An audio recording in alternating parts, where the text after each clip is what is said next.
Hi all. In this video, I want to talk about ARIO acidity trends. ARIO stands for atom, resonance, induction, orbital.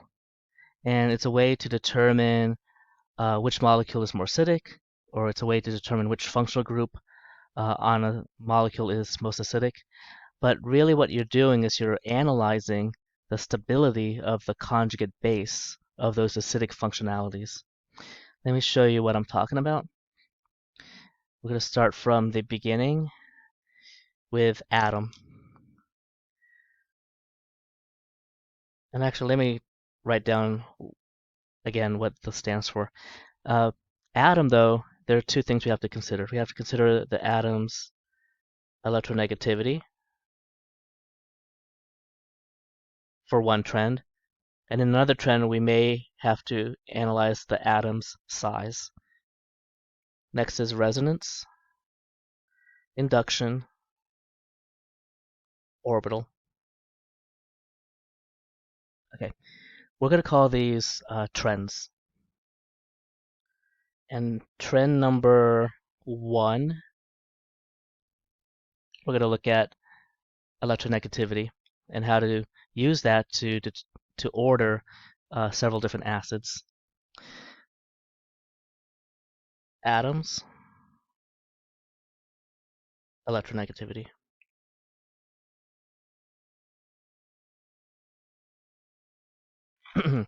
Let's show these four molecules, CH4, no particular order, NH3,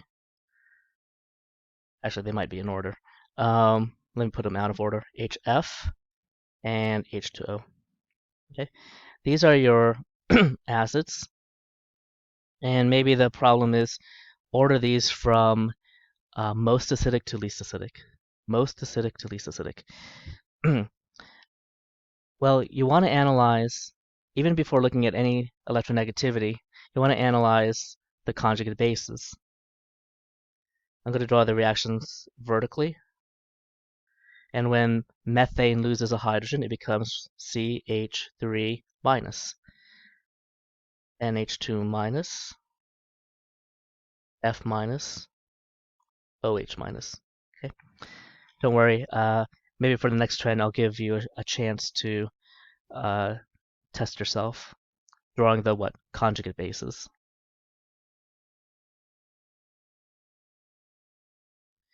What do you notice about all the atoms that have the negative charge? All the atoms that have the negative charge are in the same period. So if anion atom in same same period, right? This period is another word for row. Look at electronegativity or use electronegativity. They're in the same period, so the carbon, nitrogen, fluorine, and oxygen are approximately the same size. That's not a huge difference. There's a little, but not a huge difference. It's electronegativity. And we know that F is the most electronegative. When the charge is on a more electronegative atom, that charge is stabilized. So since F is the most electronegative, let me write that down. Most electronegative, it means it's the most stable. The most, in this series, stable anion. And if something's very stable as a product, the reactant wants to get to the product. So while this is the most electronegative and most stable, that dude right there is the most acidic.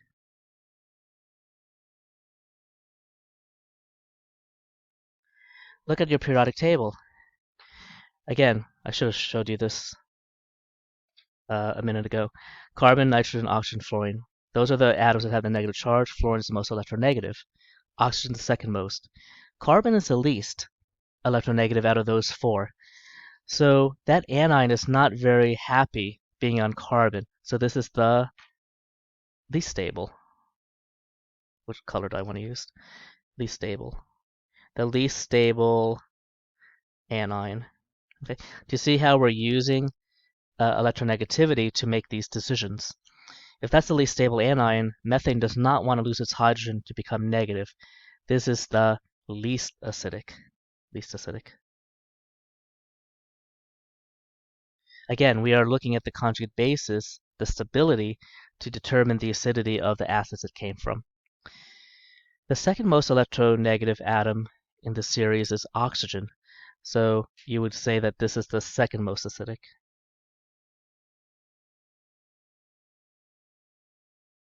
And this is the third most acidic, or the second least acidic, or number 3. We'll go number 3. Okay, 1, 2, 3, and 4. That's how you would order the acidity of those 4 acids. Again, make sure you know what you're looking at. You're comparing the stability of the conjugate bases, but you're ordering the acids. Okay. Now, the thing is, we could also use this to determine the basicity. Basicity of what? Not the basicity of the acids, the basicity of the conjugate bases. Since this is the least stable anion, it wants to grab a proton because it doesn't want to stay as a negative. That tells me that this is the most basic. You see how, without using any pKa's, we can find the most acidic acid, the most basic conjugate base, the most stable conjugate base, and that's it. Okay, so we have the order 1, 2, 3, and 4. And you could play this trick. You know, for instance, pH3 versus SH2. I'll let you do that at home. Which one is more acidic? pH3 versus, we'll call it H2S. Most, oh, I should have said more acidic. Let me give us, oh, how about this? How about, ooh, yeah, let's do that. HCl. Now you could tell me what's the most acidic and least acidic.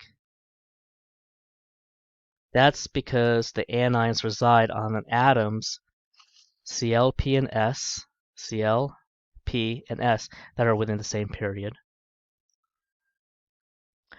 Honestly, people, I don't know if I'm going to be able to get through all the trends. I don't want this video to last more than 25 minutes. Let's see how far we could get. And then I'll do the rest in the second video. Next, size, the atom size. Again, this is if, again, they use electronegativity if the anion atoms are in the same period. But what if the negative charges are on atoms that are in the same column, the same group? N minus versus P minus, for instance. Let's pick a common example. And our atoms, we are going to look at our, we're going to pick up HF again, like we have up here. I know you don't see that. HF, I don't know, HI, HBr, HCl,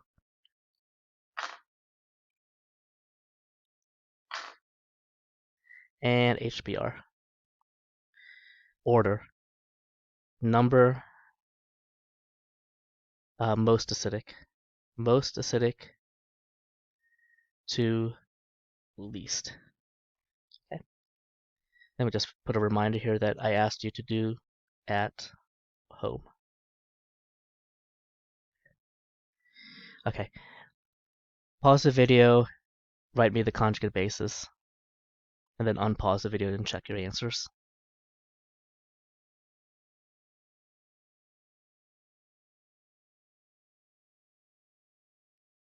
Okay. Conjugate bases are F minus, I minus, Cl minus, and Br minus. We can't use electronegativity because they're not in the same period. They are in the same group. the halogens, F, Cl, Br, and I. Okay. We're still looking at stability of the base, and all of them are -1 charge, but since iodine is the biggest atom, it could spread out that charge, and you know that if you could spread out the charge, that charge is more stabilized. Okay, so you know the pattern here. You find the most stable, but that's because the stability is, the I is the largest out of these 4 anions. Okay, and that if that's the most stable, this is the most acidic, number 1. Okay, which is the least? I think it's easier to find the smallest ion, which is F. Again, we are using size. Let me write that down for us. If anion atoms in same group, okay, use size. Because we're, again, determining stability. So that F is tiny compared to the other 3, and that negative charge is kind of concentrated, right? It's concentrated in that small volume. That's a very uncomfortable situation for the atom to have that charge sequestered, localized in a small volume. This is the least stable. And if it's the least stable, that hydrofluoric acid does not want to give up its proton. This is number 4. Okay. Then bromine is the second biggest. Br minus the second biggest, so this is number 2. And HCl will be number 3. You see how it depends who you're comparing to? Because in our first trend, HF was the most acidic. HF was the most acidic. But in our second trend, HF is the least acidic compared to these other 3. Okay. That is, again, electronegativity, and here we have atom size. Let me give you a take-home problem. There's your home. And the take-home problem is, just tell me which is more acidic.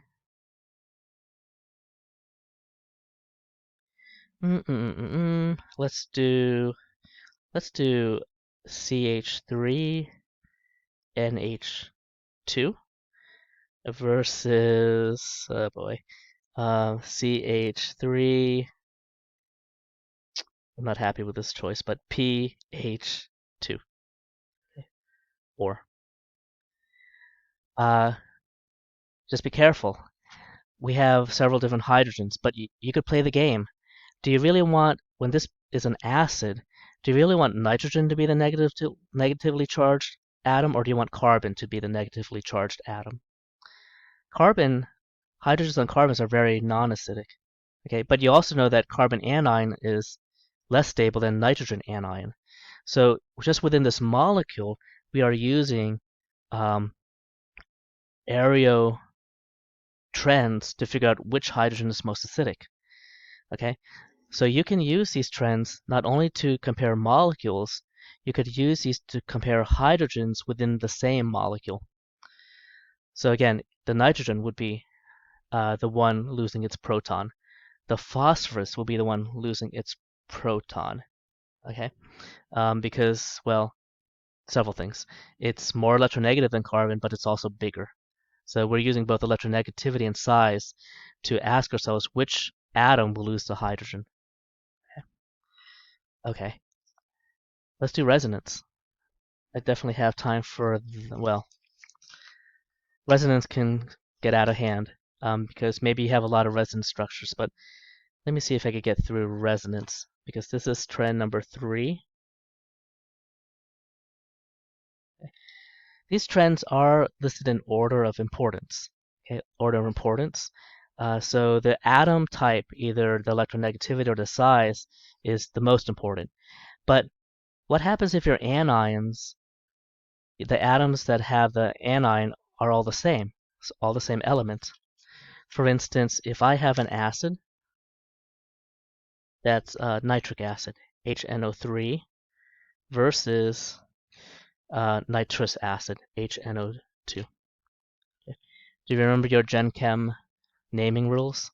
This one's easier to name. Nitric acid from nitrate, nitrous acid from nitrite. Oh my goodness. All right. It would be good to know how that hydrogen is attached to the molecule. For NO3, it's a little bit unusual actually. Did I do this right? I did do this right. There's the hydrogen. Okay. What we notice about NO3 or HNO3 is that the nitrogen in the middle is positive and that oxygen is negative. Oof. Got to review my Gen Chem. Hopefully HNO2 is easier.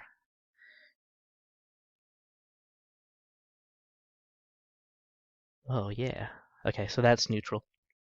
Okay, that's actually neutral also because it cancels out. These are the acids. Don't get confused. We have the acids, and you are comparing the conjugate bases. And what are you comparing in terms of the conjugate bases? The stability. Okay, draw me the conjugate basis for these two acids. Pause the video.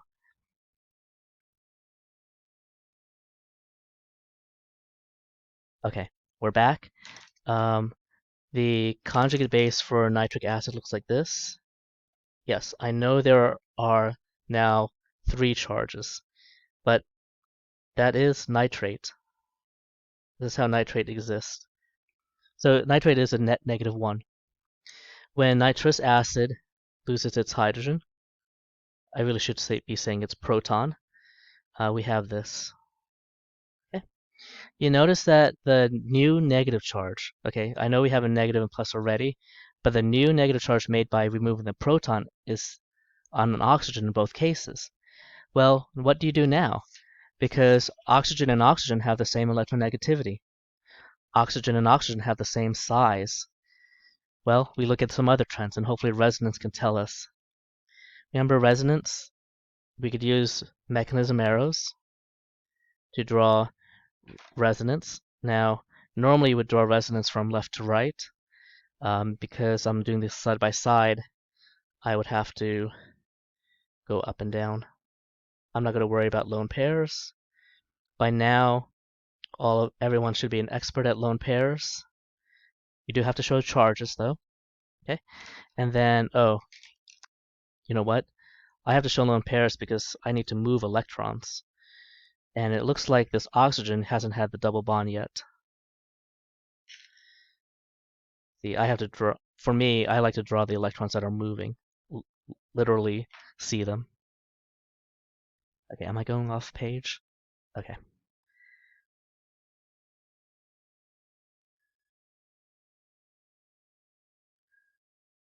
Okay, that's it. 3 resonance structures. 3. They're called contributors or resonance contributors.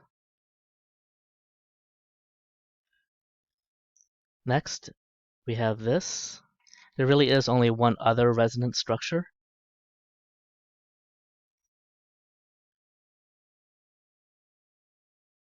I'm sorry. I really should be asking you all to do resonance and check yourself. I'm moving a little bit fast. Okay. There's only 2 resonance structures or contributors. Remember how when we were talking about size, the better you could spread out that charge over a larger volume, the more stable the anion? Well, here we're able to spread out the charge via movement of electrons to have different Lewis structures. And we notice that for the conjugate base of nitric acid, that new negative charge, right, is spread out over 3 atoms, 3 different oxygen atoms. Over here, it's only spread out between 2 oxygen atoms, the ones I'm pointing at. This is more stable. So these three represent the more stable anion. And if that's the case, we go back and we label this as the more acidic. The more acidic. Maybe let me write that rule. The more acidic molecule leads to or gives the more stable conjugate base. Okay. It will take some practice because you don't want to get these topsy-turvy, right?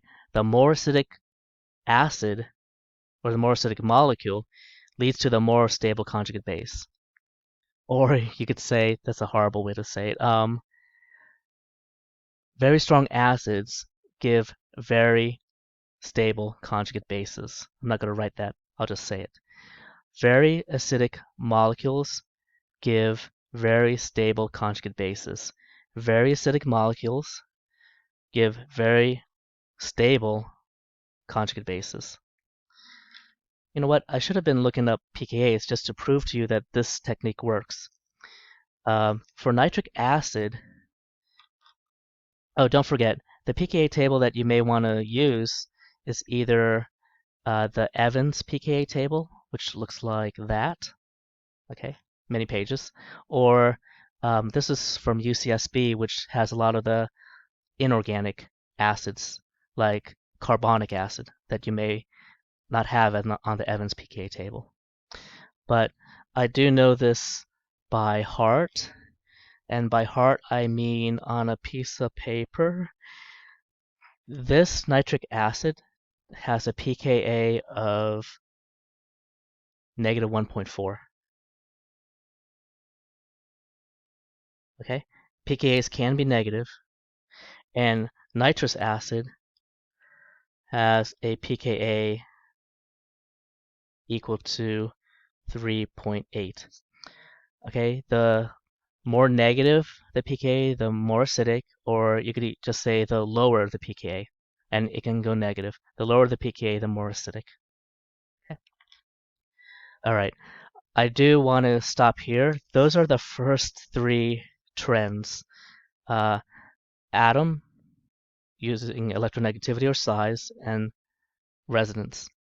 The next two trends, well, what happens? What happens if your two anions, the negative charge is on the same atom, and also neither of them have resonance? Then you got to go to induction. And then finally, orbital. For those of you who are using this as a review, that's the same thing as looking at the hybridization. Okay? All right.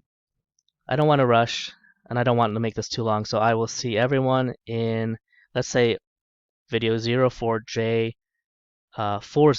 and that will be part 2 of this.